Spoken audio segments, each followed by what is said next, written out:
Good afternoon. How's everybody doing today? That show last night was awesome, and the party was even better. Yeah. You see, I'm from the United States. My name is Kayvon, and this is my first time in Norway. And when Herman and the TEDx team, shout out to the TEDx team, they put me on a flight to Bergen. I was very excited, right? So I've never been to Norway. I flew to Bergen. I got there. I got to see Norway a little bit, and it was awesome. Got to explore, take a bunch of pictures. And then I figured it would be a good idea to come over here so I can meet all of you and eventually give this talk.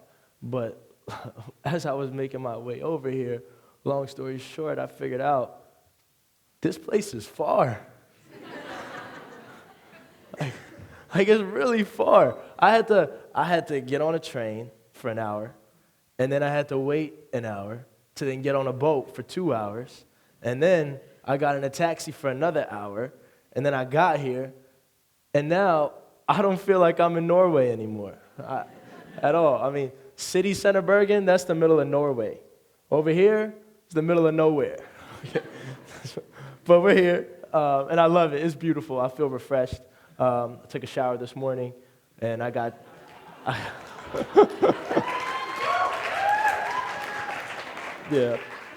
took a shower, and it was after I worked out, so I was real thirsty, and they told me that the water here is like good for you, so I just started drinking the shower water. I felt great. I feel amazing.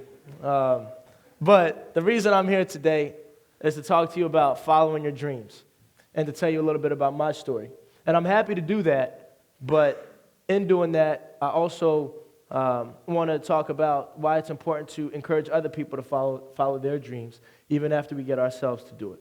And I'm going to do that by talking about my story and talking about a few other people as well. So let's get started. The only, or at least the best way for me to tell you what my story is to start with the moment that changed everything. And that's on July 9th, 2005, my father murdered my mother. And at that moment, there was no reason to believe that any of us, me or my two siblings, would ever amount to anything in this world. Most of our family abandoned us after that moment, and it was just the three of us on the street. But fast forward to today, March 18th, 2018, and I'm in Norway, which is crazy, but even crazier, I'm 2 months away from graduating from the best business school in the world. I make music, and as a music artist, I've performed all over the United States. I've come out with some viral music videos, and I've even performed at the United Nations. As a fashion designer, we've put out a few limited releases that are worn by hundreds of people around where I live. And actually, this hoodie is something that our company made. I figured I'd wear it today. And as a professional, I'll be starting my work at Facebook in 2 months, where I'll be using my experience as a creative and an entrepreneur to build things that are going to be used by billions of people. All pretty crazy considering where we started without having any parents in our lives. But to be honest, none of that individual success that I just mentioned to you really matters if it's only used to advance myself. You see, none of the success matters if it's not used to advance the people around me. So I want to talk about why, in following our dreams, why that's the main idea, is what it does for the people around us instead of ourselves. And actually, the other thing to think about is as cool as I think the things are that I've done, there might be people here who want to do none of the things that I said. And that's okay, because what I believe is that the destination doesn't matter, but the journey does. Because regardless of what it is that you want to do in your life, all those things might be different. But the pathway in getting there, there's a few common themes that I think we'll all share. And before I talk about what those themes are, I also want to say that everybody in this room has a different perspective. Everybody comes from a different situation. And that gives you a unique story that is your responsibility to tell. And I don't care if you come from a lot, I don't care if you come from a little, and I don't care if you come from anything in between. That's not important to me. What's important to me is how do you take that unique perspective and do something that you love in this world to add value that nobody else can. Imagine a world where everybody would do that. Just imagine that. And I want you to think about that as I speak. But anyway, the first thing that one must have when they follow their dreams, in my opinion, is positivity. You must do everything with a smile on your face. You see, you guys got a sneak peek. First thing is positivity. See, when I was growing up with my mother, we didn't have my father in our lives. So there was not really much resources around us and in our household. But my mother, even though she had a lot of reason to complain, she never did. Instead, she showed gratitude that she was able to give care to her kids. Even though my father wasn't there, my mother was grateful that she had my uncle, my aunt, and my cousin to take care of us. Because she knows that while there's things that she didn't have, she wanted to focus on the things that she did have. She was grateful that she had 3 healthy kids, and she was grateful that we had a school that we could go to where we could learn. When I lost my mom and I thought everything was over and we had no opportunity left, I just wanted to give up. But I thought about her, and I thought about positivity. And what would she want me to do? And she'd want me to continue doing what I was doing even when she was there, not only to make her proud, but to show people that we can succeed no matter what we come from. So I looked at school again as a way where I could be my positive self. When I got to my boarding school eventually for underprivileged kids, at that place is where I was positive about having another chance to succeed in this life. And when I got up to high school and I was on my way to applying for colleges, there was a lot of people who didn't think it was possible for kids from our school to make it to such a prestigious institution. But instead of letting that get me down, I thought, how cool would it be if I could make it to this school when nobody thought I could? Because after that, think about how many more people they're going to believe in and how many more people are going to believe in themselves that they could do that too. But positivity is just one piece. And what it allows you to do is the next thing, which is important for anybody following their dreams, and that's opportunity. I don't know what happened to the text on that slide, but what it's supposed to say is look for opportunity where it doesn't exist. When you have a positive attitude about things, you start seeing things that aren't really there. But that's what you're going to use to get you through. See, when I grew up in Baltimore, there wasn't really much, from an objective perspective, there wasn't really much opportunity there. But my mom, she never let us believe that. She said, you know what? There's a lot for you to do. If you're ever curious about anything, school is your place where you can explore that curiosity. If you ever, I always wanted to make music. My goal was to make music and bring people together with that. And what I learned early is that every time I heard a song on the radio, that was another opportunity to work on my musical interests. When I lost my mother, I was fortunate because I was given the opportunity to go to this boarding school for underprivileged kids called the Milton Hershey School. And at that school, there was a ton of opportunity. The endowment was $12 billion, and we all went to the school for free. And over there, they had an instrument program, and I picked up the trombone. And that was my way of exploring my musical interest even further. There was also the student government, and that was an opportunity for me to work on my leadership and plan events for the student body and learn how to work with other people. And then when I got to high school, there was the opportunity to apply to colleges. And college would then be an opportunity for me to make it out of the situation that I had to grow up in.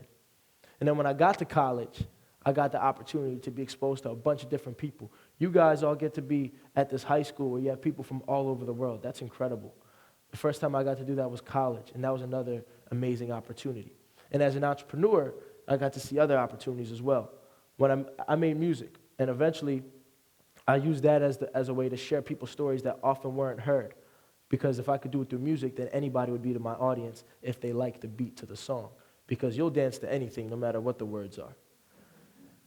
And that's what I did. But then there was another opportunity because I started doing my shows and I saw a bunch of people and they were all wearing different things. And I thought, one way to get them together is if they sing the same songs. Another way is to get them to wear the same clothes. So that's when we started the clothing line.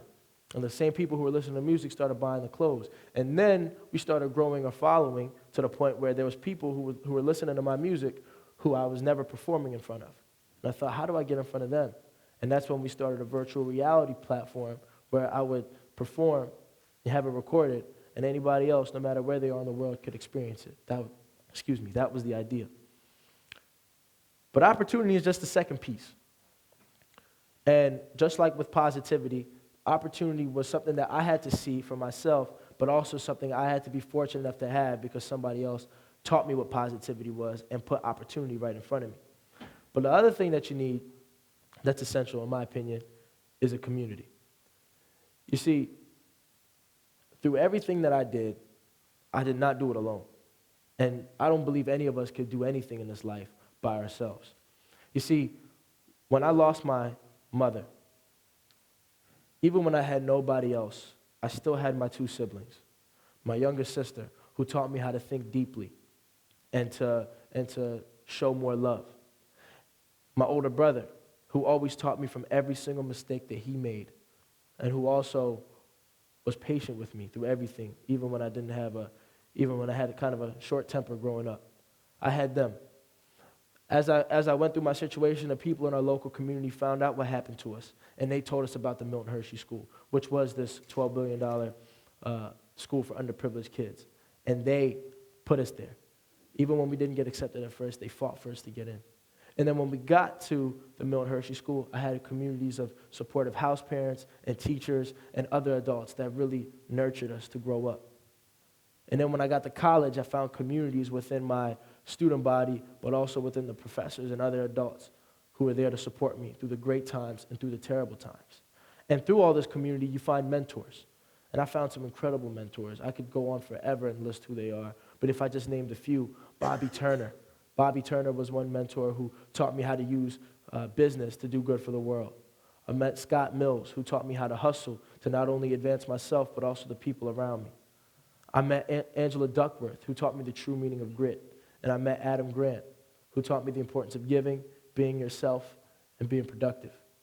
And I met so many other mentors as well. And these are just a few examples of all three of those things that were helpful in my life to get me there. But the only reason I'm really talking about me is because that's what they wanted me to talk about. But think about all the other people who are a lot more impressive than I am, who have used these same things in their lives. Think about Martin Luther King, who had to be optimistic in the face of some of the deepest segregation in the United States to believe that maybe one day we could see better integration, and look at the amount of progress he made through his leadership. Look at Mark Zuckerberg or Bill Gates or Steve Jobs or any entrepreneur you can think of who saw an opportunity where there was a broken system somewhere and tapped into that opportunity to create a world of change and billions of dollars. And then think about Milton Hershey, the person who created this school for underprivileged children after starting his own chocolate company, which employed people during the Great Depression and looked after the community throughout his whole life, even after he died. These are people who have made incredible change in this world because they had a unique perspective, and they chased that dream and did something that ended up advancing society as a whole. You think about everybody in this room, just this room alone, there's different perspective, and you don't need to go start a big company. You can, but you don't have to. You don't have to, the world doesn't need to know your name. That's not the important thing. The important thing is, in your community when you grow up, what is it that you're doing to add value? And I would strongly urge you to do what you love and chase that passion, because when you do that, you're going to add the most value that you could ever imagine. But then when I think about it, we're thinking about encouraging ourselves to follow our dreams and chase these passions. But why should we encourage other people? Why not just focus on ourselves? Well, let me tell you why you should encourage other people. Because when people are building towards doing the things that they love, they develop skills. And when you develop skills, you start adding value to places and you can make a living. When people have economic empowerment, they have hope. When there's more hope, there's less crime and there's better health. And all of that makes society less expensive and creates more value within our society. And again, you think about the change that we can make when we have this positive economic empowerment as a result of the dreams that we're following. So as you move forward, I encourage you to chase those dreams and use that perspective that you're coming from. And as you're moving forward, don't focus on the prestige. Don't focus on the fame. Don't focus on the money or any of that stuff, because that doesn't matter. What matters is the impact you make, and everything else will follow. And also, Don't worry about the other people who seem like they're doing so much better than you are. Because at the end of the day, if you're truly succeeding in a fulfilling and happy way, then your success should mean the success of other people. And other people's success should be inspiring and not demotivating. And focus on the journey, not the destination. Because you could be chasing for one thing and building skills, and you could end up somewhere else. I mean, hey, I wanted to be a rapper, and now I'm going to go work at Facebook. You just never know where you might end up. Because the destination, my friends, the destination is not certain. But I'll tell you one thing that is, and it's that if you do what you love, then people will love what you do. Thank you so much.